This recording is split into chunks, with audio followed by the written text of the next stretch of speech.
La 12e des 12 portes spirituelles, c'est le sexe. Le sexe est une porte de sortie et une porte d'entrée.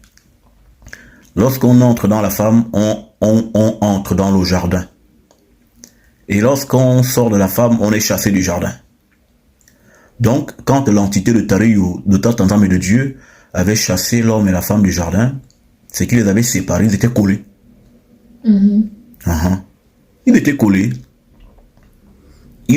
Leurs énergies étaient entremêlées. Parce que le rapport sexuel entremêle les énergies de l'homme et de la femme. La fusion. Exactement. La fusion, l'entremêlement, l'entrelacement des énergies. Mais l'énergie de la femme domine sur l'énergie de l'homme pendant l'acte sexuel. C'est pourquoi c'est la femme qui doit vaincre le diable. Parce que c'est par l'énergie sexuelle que la femme vaincra le diable.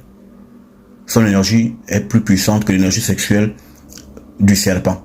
Le serpent, c'est le pénis. Et le pénis, c'est le symbole de la connaissance. Il faut que la femme qu'elle maîtrise la connaissance, qu'elle maîtrise l'énergie sexuelle, qu'elle maîtrise la connaissance à partir de l'énergie sexuelle féminine. Et une fois qu'elle aura maîtrisé ça, la terre sera sauvée. Parce que la terre meurt à cause du sexe. Tous les grands hommes tombent à cause du sexe. Le sexe. Il y a l'argent, il y a le pouvoir, mais le pouvoir là, le sexe est un pouvoir. Mon Salomon est tombé par le sexe, David est tombé par le sexe, les patriarches tombent par le sexe, les grands hommes tombent par le sexe, Strauss-Kahn est tombé par le sexe, les grands tombent par le sexe. Clinton, tout ça. Tous tombent par là. C'est le sépulcre des hommes.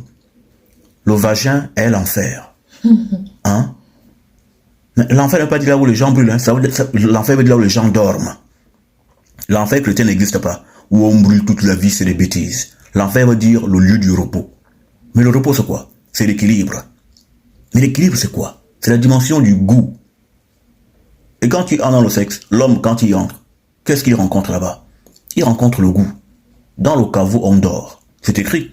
Au séjour des morts, il n'y a pas de souvenir, il n'y a rien, on dort. Donc on est équilibré. Et donc, cette 12e porte-là, qu'on appelle le vagin, est la porte de l'équilibre, c'est la porte de la vie et de la mort. Quand elle est bien exploitée, elle procure la vie. Quand une femme accouche. Quand elle est mal exploitée, elle procure la mort. Sida et compagnie, les maladies là. Hein? Donc, le vagin, le sexe, procure plusieurs choses à la fois, dépendamment de comment elle a été utilisée. Quand on rentre dans le vagin, on rentre dans le jardin. Et quand on y sort, on sort du jardin.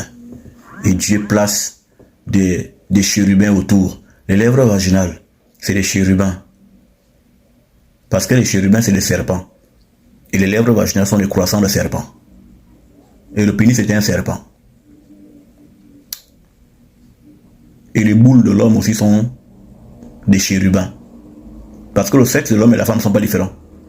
C'est juste positionné différemment.